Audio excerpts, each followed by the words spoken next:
What is going on, guys? Sasha here from Sasha Tech, and today we're unboxing and setting up the Sony STR DM1080 receiver, which is really cool. So let's get into it straight away. So this is has high-res audio, 4K HDR, 7.2 channels, 165 watts each. 6 HDMI inputs and 2 HDMI outputs with DHCP 2.2 for 4K, Dolby Atmos and DTS:X. It's got NFC, Bluetooth, AirPlay, and Wi-Fi. It has a speaker relocation thing, 7 plus 2 channels with the phantom surround back. It has a bunch of the different things that supports on the top and a sound pal link and more. So turn around the box for this. It has a bunch of dedicated app thing. It says so we'll probably have to get that app sometime during the process. Here's the back. Has the same stuff as the front pretty much, and it has some more information about the thing on the front. Get this cinematic knife opening shot.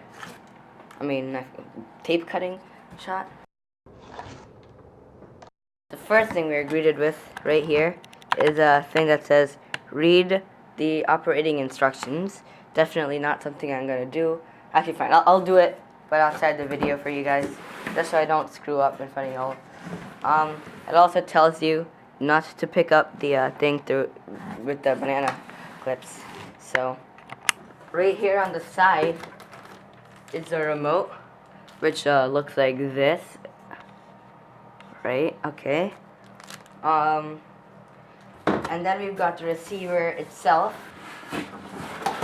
some foam, as it also has this little manual right here.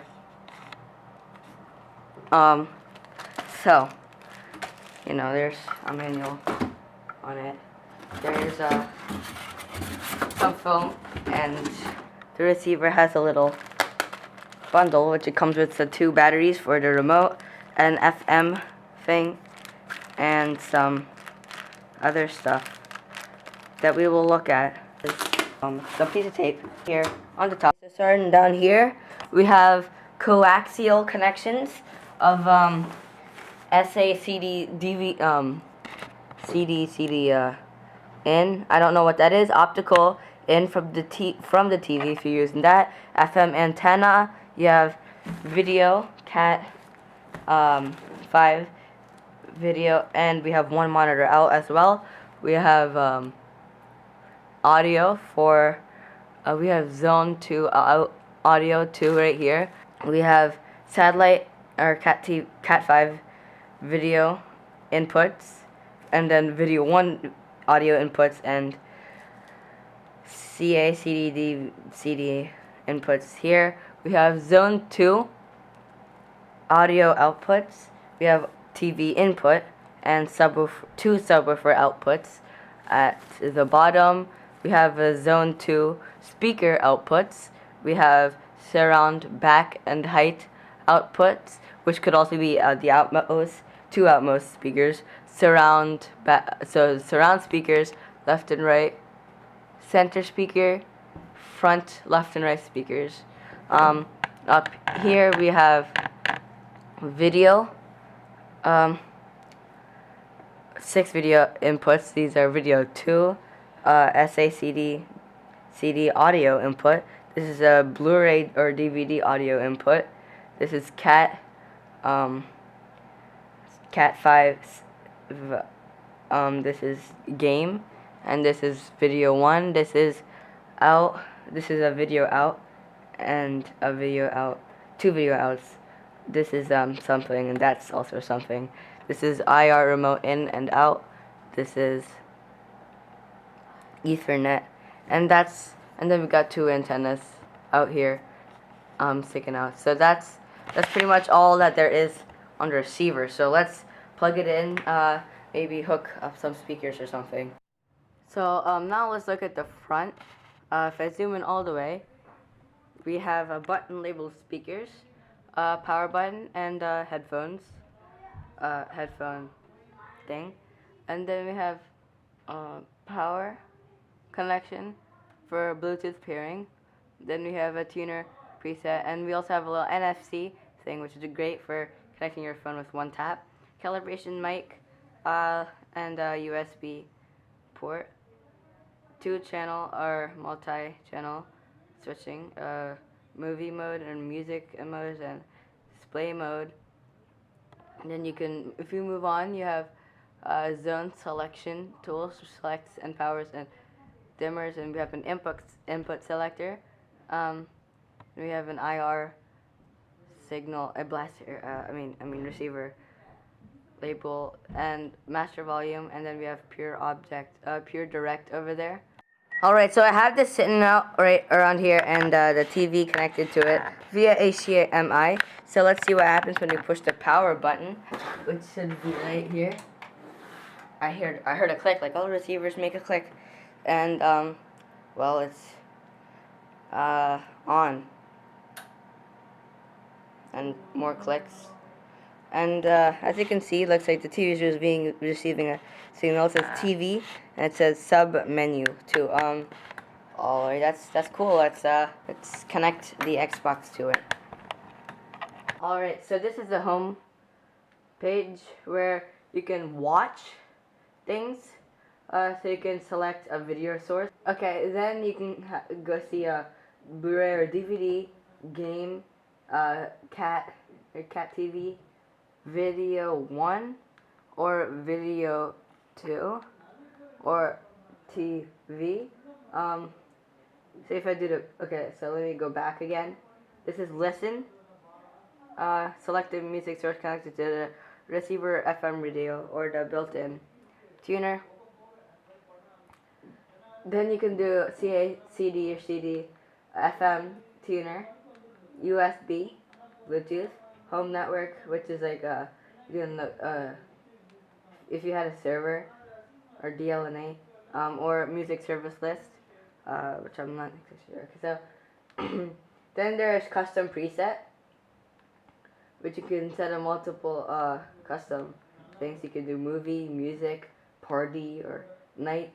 So you can select how you want all the you want the speakers to sound when at certain things, which then you can select with one touch.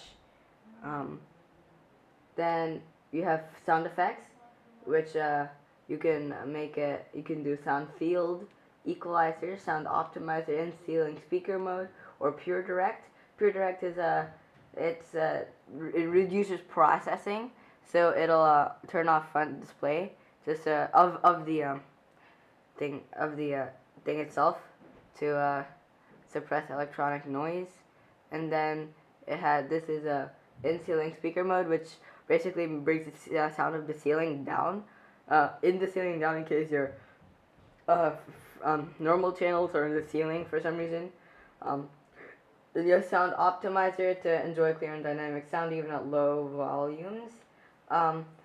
Equalizer, and then sound field, which is just like how you want you have like you have different presets of how it can sound. Then there's zone controls, which you can select. So there's 2 zones. There's zone 1 and zone 2. There's actually HDMI zone and then zone 2. So the receiver can basically power 2 different places. So you can do a zone 2 and stuff. So right now how I set it up is I have a smaller TV here, which I can use inside the room whenever I would need to look at it, and the HDMI zone, which is the actual place. Let me go back again and set up. So let's I haven't actually set this up now, so let's go through the advanced setup process. Alright guys, that is really good. I really like Dolby Atmos. I'll definitely be using it in DTS-X. 4K upscaling, 4K HDR, which is great. And then I have other really cool features, like I can pair my device using NFC. I don't have to search or anything. I can just tap my device on the receiver, and boom, my Bluetooth device is paired, and then I can play music. I can listen to Bluetooth. Alright guys, if you enjoyed this video, give it a thumbs up, and if you know anyone or are looking for anyone who is looking for a receiver, definitely recommend them this video. I think I really highlighted all of the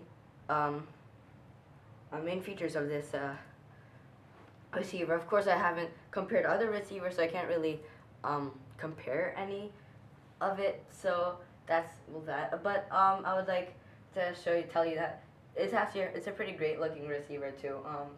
And it's really cool. There's an FM antenna included in it. There's a calibration mic included with it, and there's a manual included with it, of course, remote. But it does seem a little bit laggy, but I'm pretty sure all receivers are like that because processor. Maybe they probably have like different. They don't have a really good graphical processing unit, but they don't really need that when all that's being encoded is just encoding audio, decoding audio. So that's good. If you are really excited to see what we do with the receiver, this whole ultimate home theater setup back here, which is actually it's actually really messy. If I show you this, it's like crazy messy around here, but soon enough it'll be the best place ever. Let me turn this back. So if you're excited for that, hit the subscribe button and hit the notification bell so you'll be the first to know when it actually comes out. And I'll see you in the next one. Bye.